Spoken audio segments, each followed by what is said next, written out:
സന്ദീപ് വാര്യർ വെറും ഒരു നൊത്തോലി എന്നായിരുന്നു സുരേന്ദ്രന്റെ ഉള്ളിലിരിപ്പ്.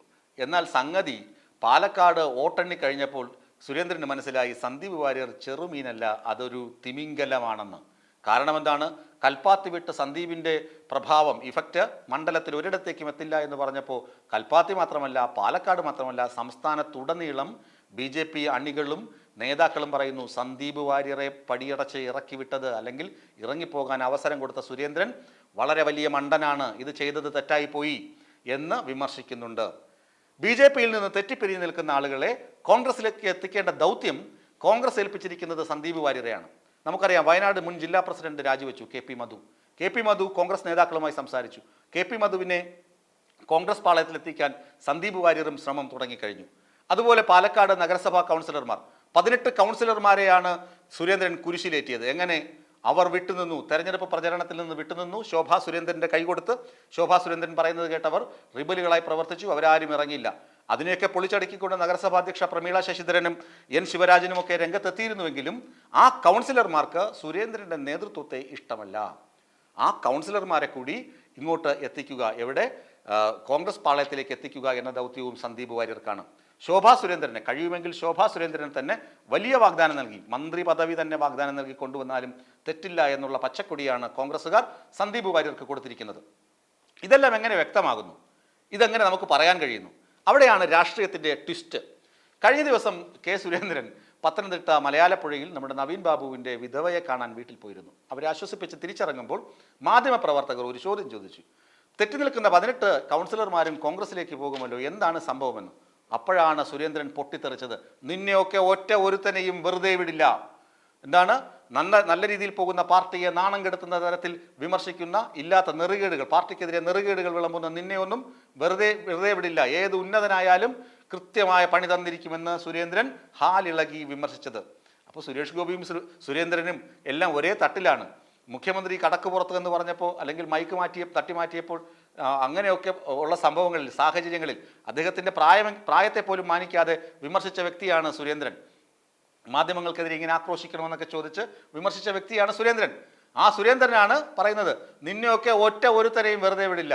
കടക്ക് പുറത്ത് എന്ന് പറയുന്നതിനേക്കാൾ എന്തുമാത്രം മോശമായ ഭീഷണിയാണ്, 3rd ഡിഗ്രി ഭീഷണിയാണ് നിന്നെയൊക്കെ ഒരുത്തനെയും വെറുതെ വിടില്ല എന്ന് പറയുന്നത്. വേണമെങ്കിൽ ഏതെങ്കിലും മാധ്യമപ്രവർത്തകൻ ഈ ഭീഷണിക്കെതിരെ പോലീസിൽ പരാതി കൊടുത്താൽ, ഇന്നലെ അവിടെ ഉണ്ടായിരുന്ന ഏതെങ്കിലും മാധ്യമപ്രവർത്തകർ പോലീസ് സ്റ്റേഷനിൽ പോയി സുരേന്ദ്രൻ എന്നെ ഭീഷണിപ്പെടുത്തി, അതിനകത്ത് എനിക്ക് ഭയമുണ്ട്, എനിക്ക് ജീവൻ ആപത്താണെന്ന് തോന്നുന്നു എന്ന് പറഞ്ഞൊരു പരാതി കൊടുത്തു കഴിഞ്ഞാൽ സുരേന്ദ്രനെതിരെ വധഭീഷണിക്ക് കേസെടുക്കാനുള്ള വകുപ്പും ഇതിനകത്തുണ്ട്. ഈ ഭീഷണിക്കകത്ത് കടക്ക് പുറത്ത് എന്ന് പറയുന്നതിൽ അത്തരം ഭീഷണിയല്ല.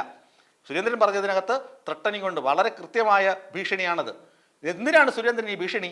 സുരേന്ദ്രൻ്റെ ഭയത്തിൽ നിന്നാണ് ആ ഭീഷണി സ്വരം വരുന്നത്. സുരേന്ദ്രൻ ഭയക്കുന്നു. ആരെ ഭയക്കുന്നു? സന്ദീപ് വാര്യരെ ഭയക്കുന്നു. സന്ദീപ് വാര്യരുടെ ഇഫക്റ്റ് ഭയക്കുന്നു. സന്ദീപ് വാര്യർ പോയത് തെറ്റാണെന്ന് തലങ്ങും വിലങ്ങും ഓരോ ആളുകൾ സുരേന്ദ്രനെ കാണുമ്പോൾ സുരേന്ദ്രനോട് പറയുന്നത് മുഴുവൻ അതാണ്. പാലക്കാട് ഉപതെരഞ്ഞെടുപ്പിൽ 5 ദിവസം മുമ്പാണ് സന്ദീപ് വാര്യർ പോയതെങ്കിലും റിസൾട്ട് കഴിഞ്ഞ് സത്യപ്രതിജ്ഞ 4-ാം തീയതി നടക്കും. രാഹുൽ മാങ്കൂട്ടത്തിലിൻ്റെയും അതുപോലെ തന്നെ ചേലക്കരയിൽ നിന്ന് ജയിച്ച UR പ്രദീപിൻ്റെ സത്യപ്രതിജ്ഞ ശങ്കരനാരായണൻ തമ്പി ഹാളിൽ 4-ാം തീയതി നടക്കുമ്പോൾ ഇങ്ങനെ അടുത്തടുത്ത ദിവസങ്ങൾ വരെയാണ്. ഈ ദിവസങ്ങളിലാണ് സുരേന്ദ്രൻ ഇങ്ങനെ ഹാലിളകുന്നത്. എന്ത് സംഭവിക്കും? ഇനിയിപ്പോൾ കേന്ദ്ര നേതൃത്വം ഇടപെട്ട് തന്നെ തട്ടിത്തെറിപ്പിക്കുമോ? തനിക്കെതിരെ ഇങ്ങനെ വിമർശനങ്ങൾ ഉയരുകയാണല്ലോ. അത് സുരേന്ദ്രൻ്റെ അധികാര കൊതിക്ക് ഏറ്റ കനത്ത തിരിച്ചടിയാണ്. അധികാര കസേര വിട്ട് ഒഴിയാൻ മനസ്സില്ലാത്ത സുരേന്ദ്രന് കിട്ടിയ തലക്കടി പോലെയായിരുന്നു സന്ദീപ് വാര്യരുടെ ഇറങ്ങിപ്പോക്ക്. ഈ വിമർശനങ്ങൾ കൂടി വന്നപ്പോൾ സുരേന്ദ്രൻ ആകെ സമനില തെറ്റി. സുരേന്ദ്രൻ അതുകൊണ്ടാണ് ഈ ഭീഷണി മുഴക്കുന്നത്. ഒപ്പം എന്താണ്?